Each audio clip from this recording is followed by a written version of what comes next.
wheel moved into the right part of the lane when a semi-truck was coming down. Like, I was literally that close to death, and I believe it was God that moved the car out of the way. And I turned to the other side and turned off the key and jumped off the car, crying and screaming. And even I tried, because when your own parents don't want you and the kids at school bully you, you feel like you have no purpose in living. Not only was my mother an alcoholic, but she had seizures. And seizures, it's like it's a medical thing. She had epilepsy. It's when you guys know what seizures are, right? Yeah. I don't want to demonstrate because those are weird. So she had a lot of medication for it, so I tried taking those. And I woke up 12 hours later on the bathroom floor. No one came to get me. I was right where I was when I started, and that really killed me. So I told my grandma about all of it. I told my aunts and uncles, and they decided that we needed to go to AA meetings together. That's Alcoholics Anonymous. It's when the parents would try to tell everybody, this is why I drink. This is why I turned to alcohol. And the kids would be like, this is how it helps me. So that was years later, and I wrote a story on that one too. Linda, says the AA director, please explain to the group how your mother makes you feel. I stood from my chair so everyone could see me. Well, I feel like a princess at times, the group awed, locked in a tower, and my mother is a fire-breathing dragon. I tiptoe around the house to not awaken the beast that lurks in her lair, because there's a possibility that I may not make it to see tomorrow. My mother sat sunk in her seat weeping. I glanced at her. I feel like a prisoner in my own home. I play with my friends after dark because I'm afraid she has a glass of wine in her hands, blasting gospel music and singing with a slur. That can't be my mother. Mothers cook food. They wrap arms around their children to embrace them, not around their neck to choke them. The AA director looked at me a bit nervous. Linda, stop now. I looked at him. I'm not finished. I'm supposed to love you, not fear you, and not hate you. When I play with my dolls, I pretend the mother doll is the parent you're supposed to be. That's how I sleep at night. I create an image of you kissing me on my head goodnight with your breath not reeking of alcohol.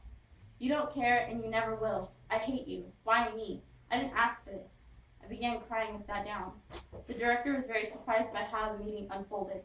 Soon the other kids stood up and poured out their feelings as well. At the end of the meeting, one of the kids from the group hugged me. He said, if it wasn't for you, I wouldn't have been able to get that off my chest. I wanted to say that to my dad for a very long time, thanks. At home, I was hoping I broke the ice and was able to open more up to her. Sure enough, she poured herself a glass of wine. I felt defeated and hopeless. So,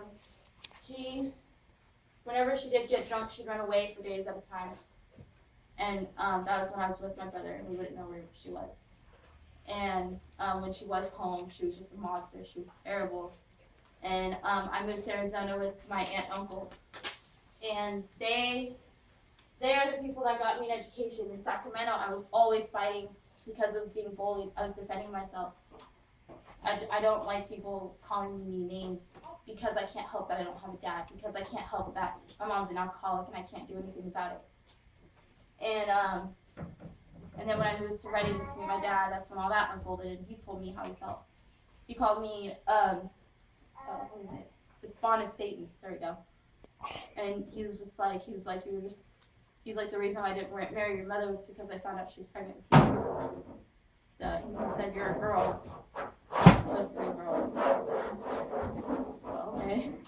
So then I came here to Redding and came to this group. That one back there was like, you want to go to church? I was like, sure, Sunday? No, right now. Okay. I come here and then I meet everybody and I was like, wow, this is crazy. And they were like, oh, hey, how are you? How are you? It's like, this is nothing like people in Sacramento. What? Don't touch me. Like, freaking out. Like, this is weird. So then when I heard about church camp, that really changed everything.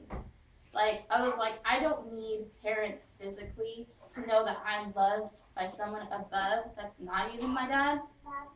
Here, he's my dad up there. You know? And it made me realize that, like, this made me feel like this life down here is temporary.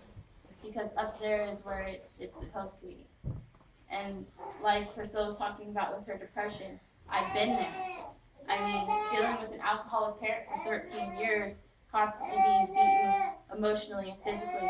One time I completely passed out, and I woke up in a neighbor's house, and they said your mother was on top of your chest, beating you until you closed your eyes. My lungs were bruised, and my bones were sprained. I had a hard time breathing. That I didn't go to the hospital though because I was afraid she'd be there. So now, though, after church and everything, that changed my view on people. I always thought people were out to get me, people were out to kill me. If my own parents didn't want me, why would anybody else want me? Like, come on. So then now I'm a parent. My boy is back there, and literally my goal in life is to be the mom my mother never was, and that's caring and nurturing. I don't want Glory to go through what I went through because of a selfish act. And that's all I have to say.